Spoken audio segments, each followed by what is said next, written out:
Pemirsa, banyak cerita dalam pencoblosan pemilu serentak 2019 di luar negeri. Di Australia ada kisruh akibat membludaknya pemilih hingga tak terlayani dalam menggunakan hak suaranya. Basuki Cahayapurnama alias BTP pun sempat cekcok dengan saksi soal antrean panjang di Jepang. Ada pula yang gagal memilih di Jerman. Dan berikut laporan utama kisruh pemilu di luar negeri.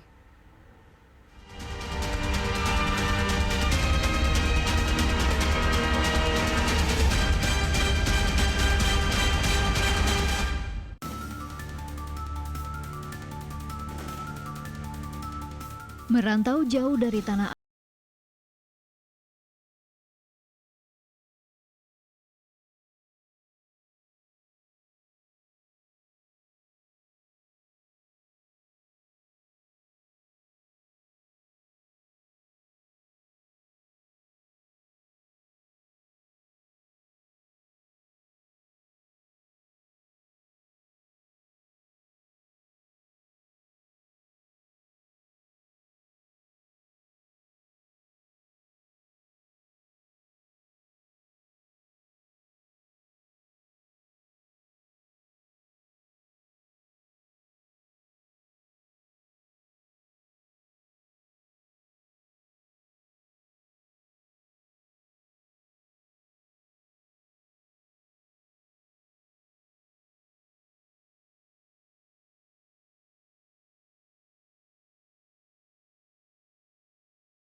TPS tambahan dibuka supaya para WNI tetap dapat menggunakan hak suaranya.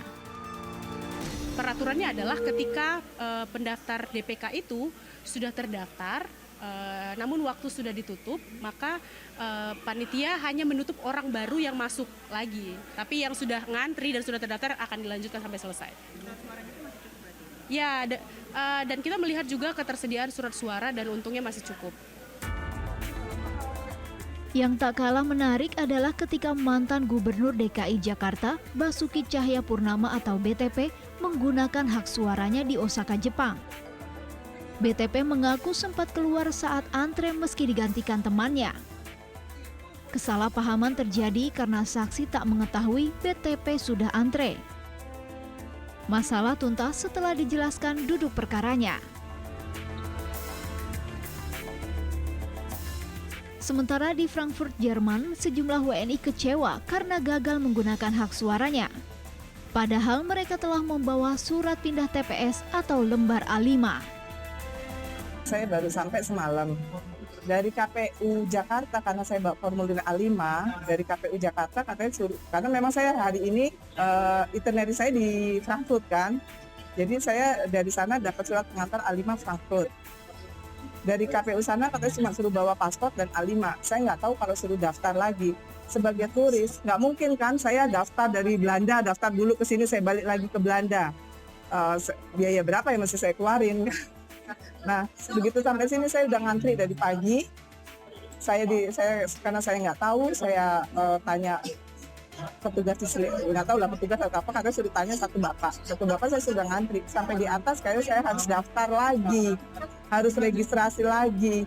Sebagai turis kan saya nggak mungkin registrasi, jadi hak suara saya hilang, saya sebel.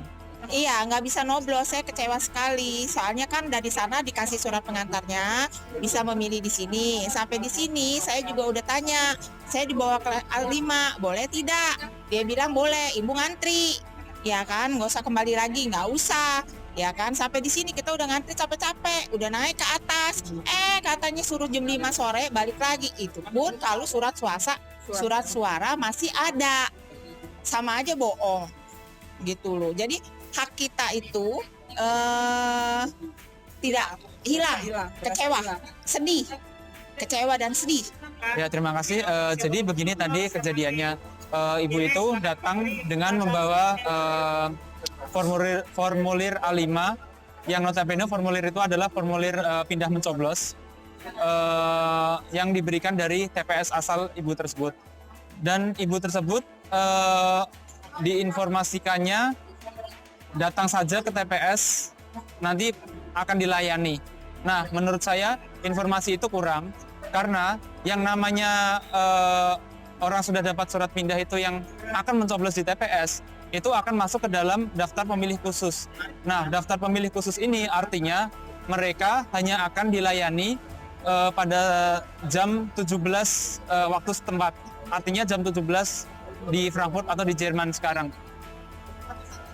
Itu pun dengan catatan selama surat suara masih tersedia. Masalah juga terjadi di Kairo, Mesir.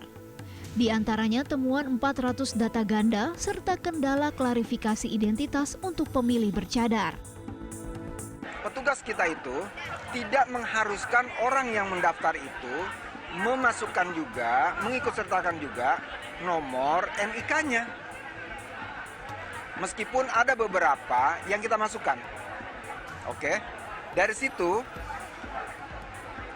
kita tidak bisa melacak secara mudah dari jumlah DPT yang kita miliki, apakah dia terdaftar ganda atau tidak. Gitu. Nah, yang mudah kita daftarkan, yang mudah kita lacak adalah orang-orang yang pas kebetulan NIK-nya kita masukin. Itu yang jumlahnya 400 itu. Nah, itulah dari situlah kita ini. Orang yang tidak terdaftar itu, yang tidak masuk, termasuk saya ketika didaftar, saya tidak diminta untuk masuk, Pak Amin juga tidak minta untuk dimasukkan NIK-nya. Tapi begitu ada masalah di Indonesia, dan ternyata ada data ganda, dan kita diminta untuk mengecek, kita masing-masing ngecek. Kita punya NIK kan, kita ngecek sendiri, walaupun di daftar DPT kita kosong, itu NIK-nya kita cek sendiri. Loh, nama saya ada. Saya juga mendapat laporan dari PPLN, ada nama-nama yang ganda, DPT ganda ada tercatat di sini, DPT Mesir, sekaligus ada yang tercatat di Indonesia. Itu sudah kita laporkan jauh-jauh hari kepada KPU di Indonesia.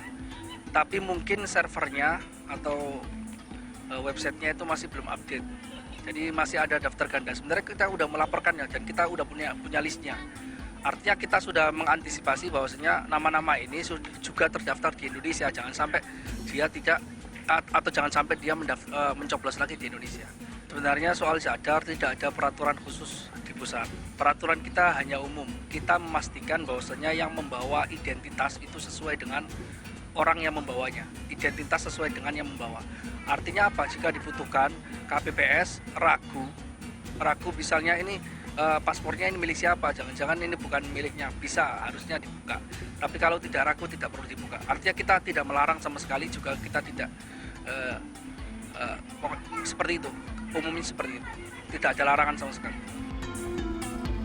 Meski menemui sejumlah kendala, membludaknya partisipasi pemilih di mancanegara menjadi bukti rakyat Indonesia antusias memilih pemimpinnya sesuai hati nurani.